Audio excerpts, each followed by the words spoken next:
Hello, welcome to Hello. the virtual reading fairs afternoon session.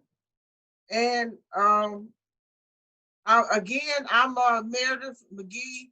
I'm a member of the Learning Street Book Club and also the chair of Community Library Mississippi. And my co-host is Vickie Jenkins. Hey, Vickie, you ready? Hello. Okay, so again, people are having trouble getting on. But Vickie, you want to read first and tell us what you're reading? I'll go first. Okay. I'm from Clarkesdale. I'm gonna go to Crossroads at Clarkesdale with the home of the blues. And which newspaper are you reading from?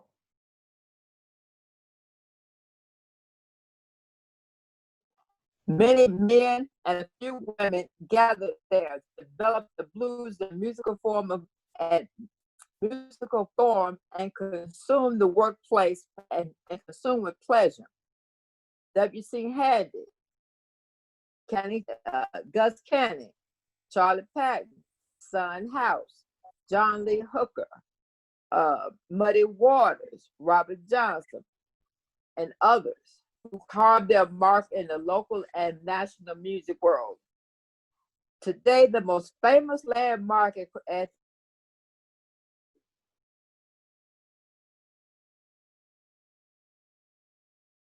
to the devil in order to exchange and for mastery in his music. It's proudly decorated, as proudly decorated point to other guitars, each with music pointing toward the geographic point in the north and the south, hanging Highway 61, now Highway 161 east and west, and Route 49 in Clarksdale. The African American history resonates in it deeper than musical melodies, emanating from juke joints to the fields. The facts and the blues musical form documents hard life and harder knocks found in the fertile home here, and speak to the stories and struggle and the survival of the ground it mastered. A fuller history of African American and Clarksdale illustrates a close, appropriate opponent in the city to survive. These real rather than legendary crossroads existed in various planes across the time and place within the personal and sometimes community lives, sometimes communal lives. This metaphor, which Johnson lonely meeting conjures up,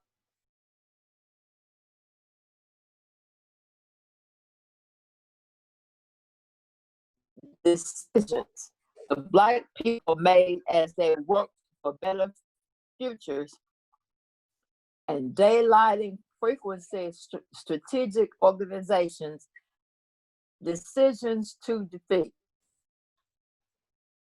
The Crossroads of Mississippi chronicled the Black freedom struggle in Clarksdale, Mississippi from 1951 through mid-1970s. The narrative, however, spills backward into the 1940s and forward into the term of the 21st century. At the national level, white mass movement that strategies form in enactment of the desolation laws and the decisions that took down the major barriers equal to economic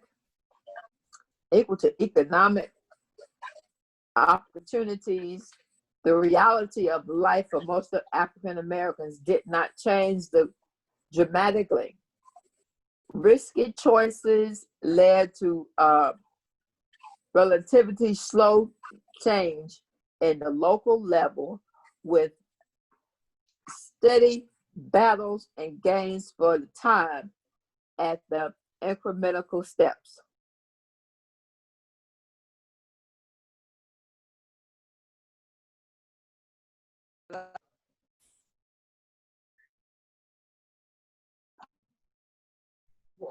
Well, are you through? Yeah, I'm finished. Well, what was I the heard part of it now. Huh? main thing that you got out of that? What was the purpose of the writer that the writer was portraying in that article? The purpose was the writing and portraying of the article of the famous blues musicians that were from the Delta and from the Clarkesdale area, like W.C. Handy, Muddy Waters, Robert Johnson.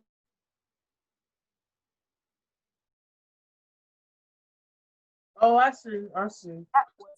That was the importance of the writing of this book, to let everybody know and to resonate that Clarkesdale, and just now Clarkesdale lives up to the crossroads, where the home of the blues, birthplace of the blues. So that gives us our fame right there. The crossroads from the blues. Crossroads, the home of the blues. Okay, and you say "our" because you a Clarksdale girl. That's where you were born and raised. Yeah, I'm a Clarksdale girl. That's where I was born and raised. And I would go even better, and thank you. One of our famous singers was Ike Turner. He come from Clarksdale. Yes, yeah. And my daddy used to sing with Ike Turner before Ike got beside himself and he moved and he left home. But yeah, he was a good blues singer, as they, and for what they say, that my daddy used to sing with Ike till Ike got beside him. Did I try to have females in his band before he left Clarksdale? No, he did not. No, he did not. It was just it was all guys. The men have their things. It was all guys that was in the band. That's interesting. Yeah, B.B. King is not. No, B.B. King from Indianola. Right. And we got some, but there were other famous, more blues artists. I did not know who all they were. I knew of these. I did not know who else they were. And Robert Johnson, as they say, he's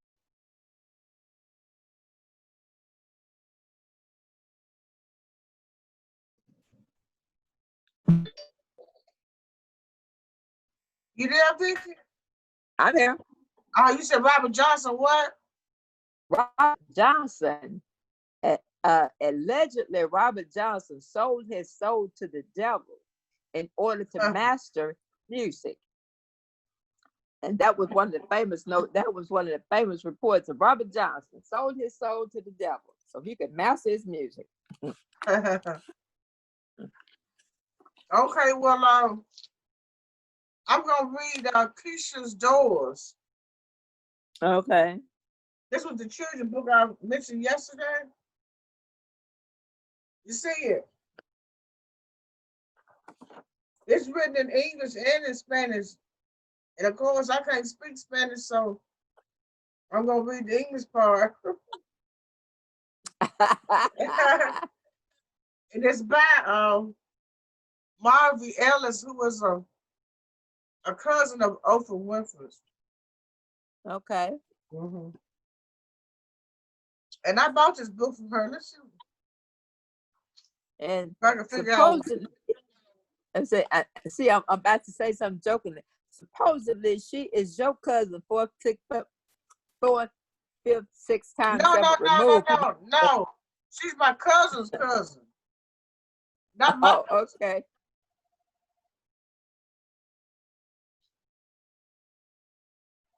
um yeah, she's related to a few of my cousins. Oh, okay. But one of the cousins I do know of is the Presleys. I do know him. Who But now? the Presley, Dwight Presley. Oh, okay. Now she Yeah, I related do. to the Presleys. Huh? She Oprah Winfrey is related to the Presleys. Okay. Okay, so here we go. This is some good artwork though. I think she told me a lady in the UK drew her pictures.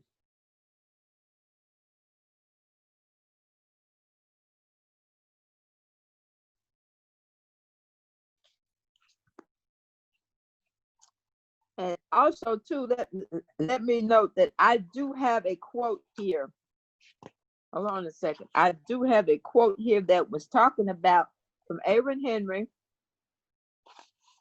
And see, I can't find it right now, but and he was talking about, well, I find it.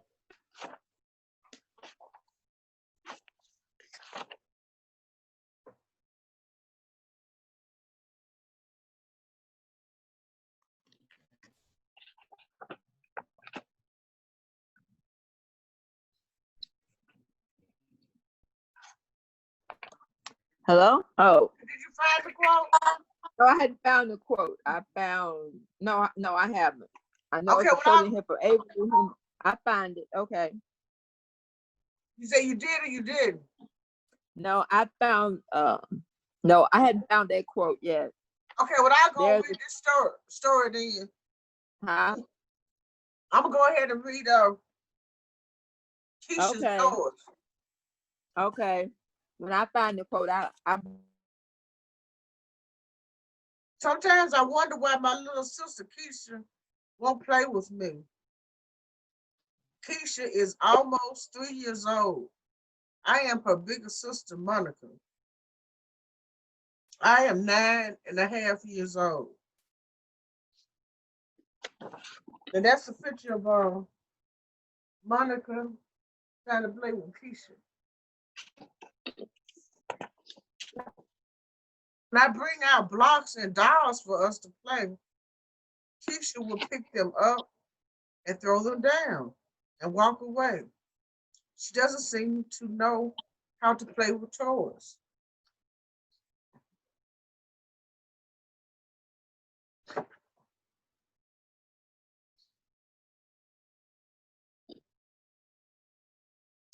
She used to say a few words like mama, daddy, and bye-bye, but she stopped talking before she turned 2 years old. Keshia doesn't seem to listen or look at what we talk about. That's the next picture. When mama asks Keshia to say a word, she walks away and rocks on her pink rocking chair. That's Keshia rocking in her rocking chair. oh, okay. Okay. Keshia loves to rock back and forth. One day when she was rocking, one day when her rocking chair broke, Keshia rocked on her bed until Daddy bought her a new rocking chair that looked exactly like the old one. That's Keshia on her bed. Mom and Dad took Keshia to see some special doctors at the hospital. It took a long time for the doctors to talk with parents and to my parents and to test Keshia.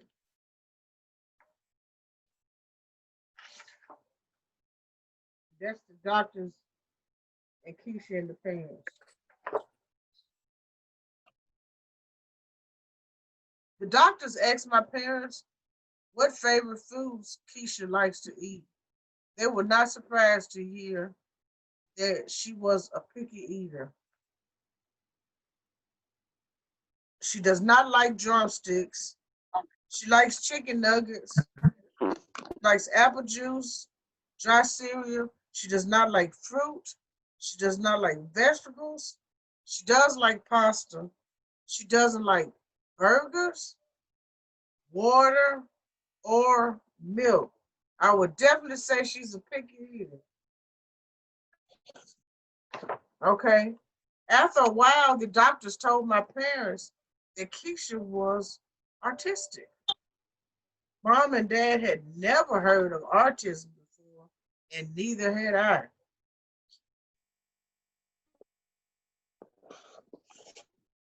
The doctor said it meant Keshia would need a lot of extra help, learning to listen, learn, play, and talk. They wanted Keshia to go see a therapist because that person could help Keshia with her learning. Okay, that's the next.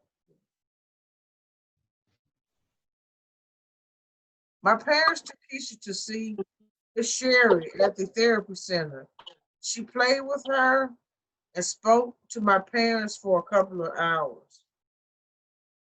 That's the therapist and Keshia and her parents.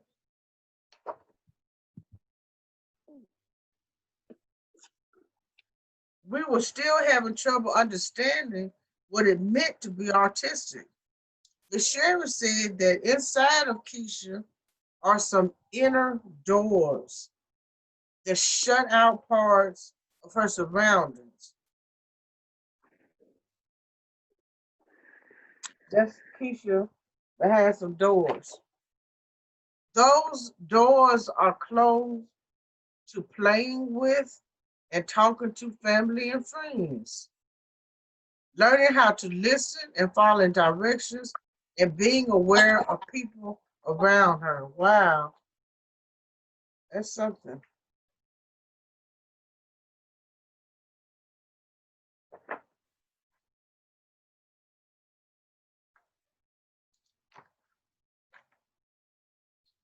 Miss Sherry said she would teach us how to help Keshia open her inner doors. She started teaching us some sign language. Then she taught us what she called open door ideals. Oh, wow. You see the sign language?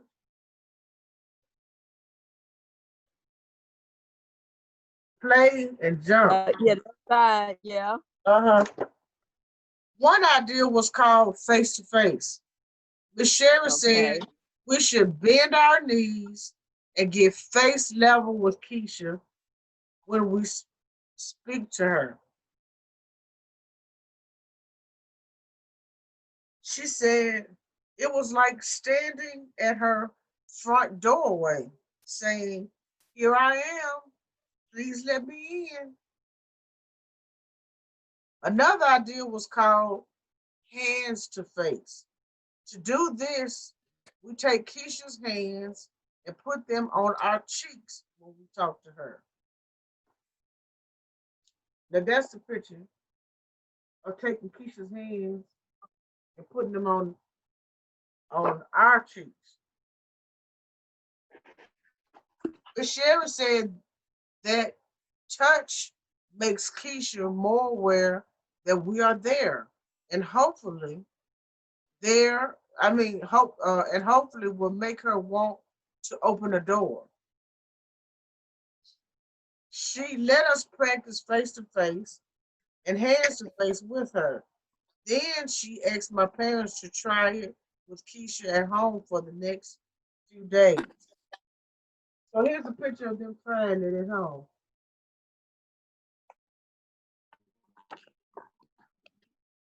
face to face and hand to face. That's interesting. Mom was a little worried because this was a new way to talk to her. One day at home, Mom bent down to Keshia's face. She took Keshia's hands and put them on her cheeks. Mom looked at Keshia and said, "Hi, baby."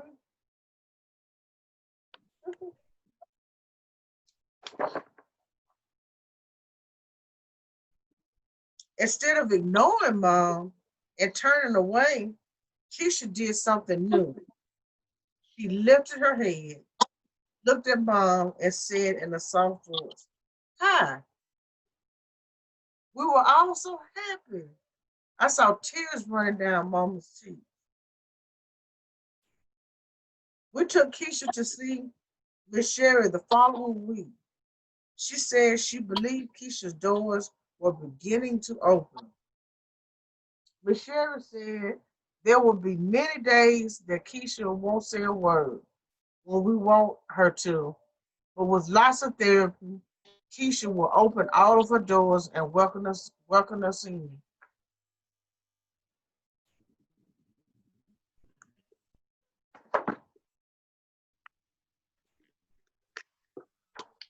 Wow, that was a cool book.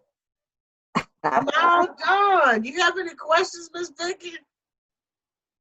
Well, I thought you said that she was diagnosed with autism, and they kind of realized at the time what autism was, right? Right. And they figured out how to open her door and to get her to communicate. Oh, okay, okay. Uh-huh. Was Yeah. sign language even known at that time, or was that just created, or what? Sign language. Because Well, I know when she was doing sign. So what? well, Keshia,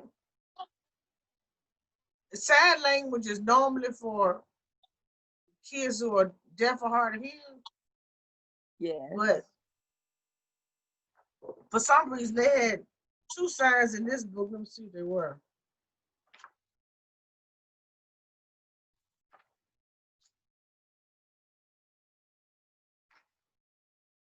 Okay, this is supposed to mean play.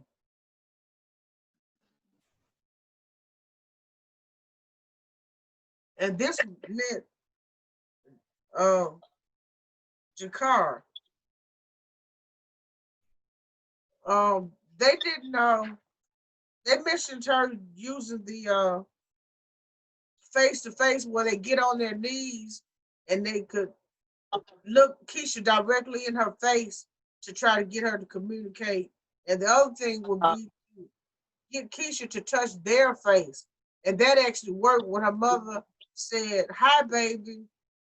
When she had Keshia, took Keshia's hand, touched her face, and then Keshia finally said something. She said, "Hi." And then after that, the story ended. So they were beginning to get Keshia, who was autistic, to start communicating with them. Autistic children, autistic, they can't stand to be touched. Is that correct? Well, I guess all of them are different because this, what they did was took her hands and touched their face with her hands instead of touching Well, her. But I guess that all autistic children have um, different things that they like and dislike. Like this child didn't eat hamburgers, and I knew a lady,